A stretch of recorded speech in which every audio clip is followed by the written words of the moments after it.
இன்றைய நாளிலும் உங்களுக்கான வார்த்தை பக்தி. சங்கீதம் 4:3 சொல்லப்பட்டிருக்கு, பக்தி உள்ளவனை கர்த்தர் தமக்காக தெரிந்து கொண்டார் என்று அறியுங்கள். நான் கர்த்தரை நோக்கி கூப்பிடுவையில் அவர் கேட்பார். பக்தி உள்ள மனுஷர்களை தேவன் தனக்காக தெரிந்து கொள்கிறார். ஆனால் தேவன் உண்மையிலேயே பக்தி என்று சொல்லுகிறது என்ன? யாக்கோபுல சொல்லப்பட்டிருக்கு, திக்கற்ற பிள்ளைகளும் விதவைகளும் படுகிற உபத்திரவத்திலே அவர்களை விசாரிக்கிறதும் உலகத்தால் கரைவிடாதபடிக்கு தன்னை காத்து கொள்ளுகிறதுமே பிதாவாகிய தேவனுக்கு முன்பாக மாசில்லாத சுத்தமான பக்தியாய் இருக்கிறது. திக்கற்ற பிள்ளைகள் விதவைகளுக்கு உதவி செய்கிறது தேவனுக்கு உகந்த ஒரு காரியம்.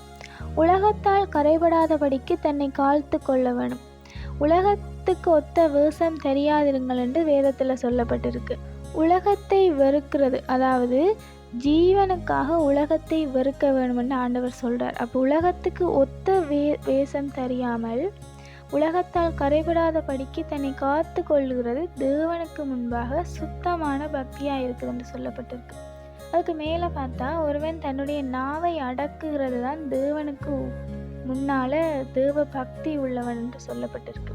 இவ்வளவு பக்தியுமே நாங்கள் செய்யாமல் தேவ பக்தி உள்ளவன் என்று நாங்கள் எங்களை எண்ணிக்கொள்வோமா இருந்தால் அவருடைய தேவ பக்தி வீணாக இருக்கும் என்று இயேசப்பா சொல்கிறார்.